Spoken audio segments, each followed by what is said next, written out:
Well, good morning, friends. This is Dave from Dave's Raised Bed Garden. I'm actually out here picking a few beans, throwing them in my bucket and everything. And I just came out here. You can see this is really shaded here.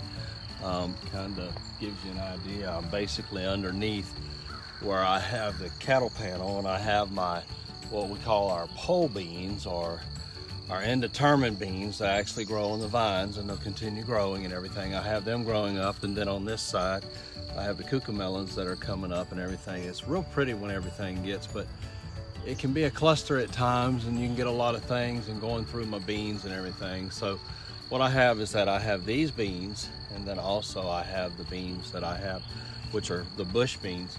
And as I'm going through and everything, and I'm trying to pick everything, and I've got some right here, what I'm doing is that today is July the 12th.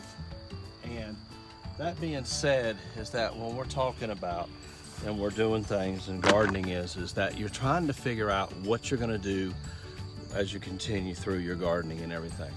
These beans, for an example, as long as they have growth and as long as they have vines, and as long as they're allowed these blooms and everything to go, and I get pollinators on them and everything, they will continue to grow. Because these beans are an indeterminate beans. They have a longer lifespan than what a bush bean would be. And so the bush bean is that it's a determined time that how much and how many beans and everything based on the plant and everything. And then, so you're only gonna be able to get so many harvests. So while I'm talking about that, and I'm coming through here and I'm actually picking these beans and stuff and looking around my garden, right now I'm trying to determine on different aspects of it. First of all is that we've had a lot of rain the past few days. The other day we had rain all day, and then we've had a lot of storms, a lot of high wind, a lot of different things, and it just came through, and it can really hurt your garden. So you have to pay attention to some things. So another good example is like from my zucchini.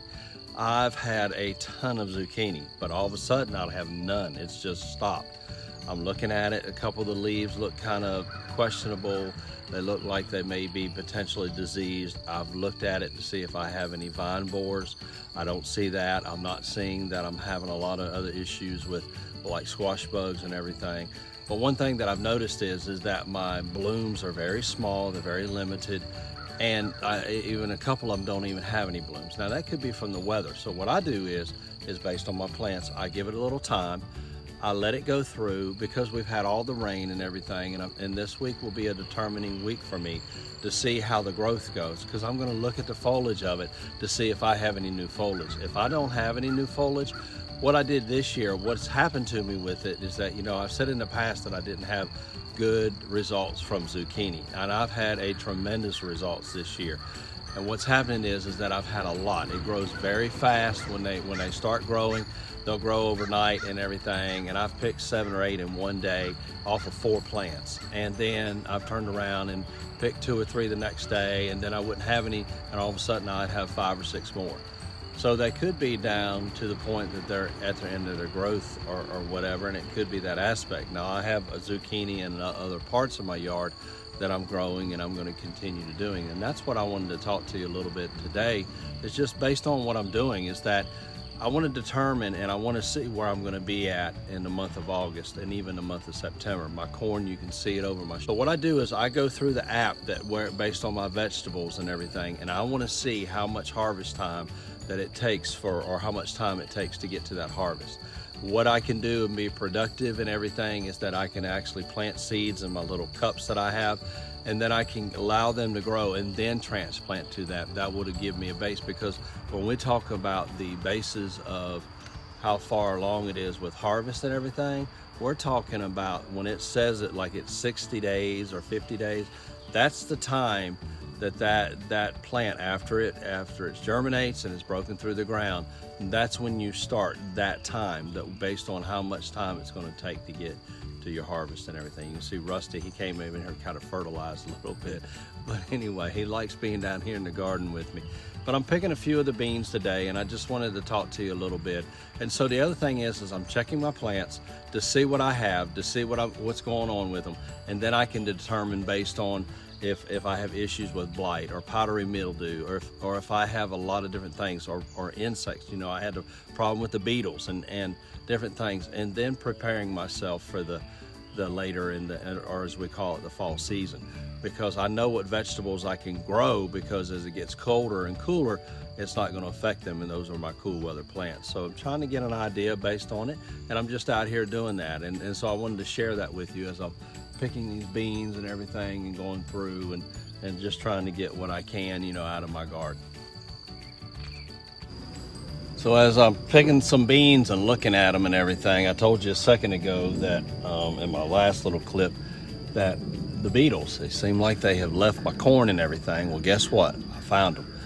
They're actually embedding in my beans and everything. So here's the thing that I look at. The bees like the little blooms here and everything. So what do? Well, I have to determine how my beetles are, or how these beetles are. I have the beetle bag, so I'm actually going to hang the beetle bag out here just to see if it'll attract them. I'll keep an eye on the beetles and everything, and if it doesn't attract them like I will, then I'll treat them. And remember, I told you that with what I do with that dimetris earth is that I do it real early in the morning, or I'll do it in the evening. So what I'll do is that if the beetle bags don't do it, it is actually Tuesday, so I'll keep checking it, and I'll check it before the weekend.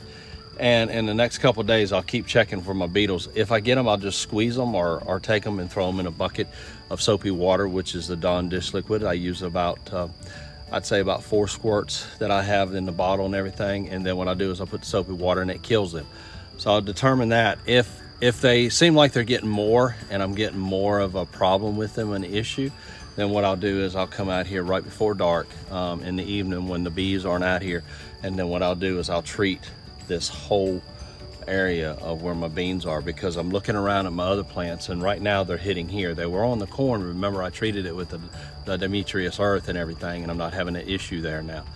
So I just have to keep an eye on it, and then, you know, I'll just formulate what I can and then decide and everything and try to treat these, because I've got a lot of blooms. I got tons of blooms on these beans, and they're coming in.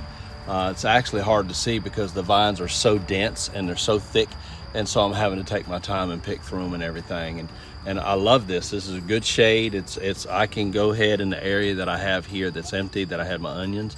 I can actually plant some plants that don't require a lot of sunlight. So those are things that I can do while this is growing, because this is great foliage. It just adds color and texture to your garden, is what I think. But that's one of the issues that I'm having right now. Now I'm getting ready to go over and start harvesting on.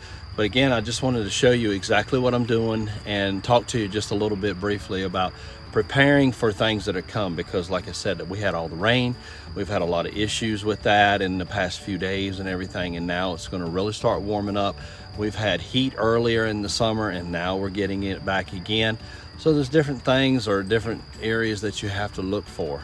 So that's what I'm doing with my garden, is actually while I'm out here is planning what I want to do, and then continuing doing that and everything. So that's very important as you continue your season on and everything. So I hope this video shows you just a little bit based on planning for your fall season. What do you do next? What's your next step? What do you do about the issues that you have with your plants? If you have fungus or mildews or insects, just like with the beetles, I've got to come back out here, I got to treat it again, and I've got to take care of the problem so I'll continue having a good harvest and everything. So I'm going to go over here and finish and do my bush beans and everything, and I'll close and finish this video just momentarily. So at the same time, I'm out here doing exactly what I think I need to do, and trying to be productive, trying to be proactive, and then at the same time is taking care of the issues that I've had from all this rain and dealing with the beetles and everything. And I hope this video will be a insight for you. I got a little flower here from my beans. But anyway, it'll be something that you can use and then making plans. So I'm gonna finish harvesting these beans, get these inside and actually take care of them and everything. And I hope everybody has a wonderful day, a wonderful rest of the week. And until next time, this is Dave from Dave's Raised Bed Garden. Take care.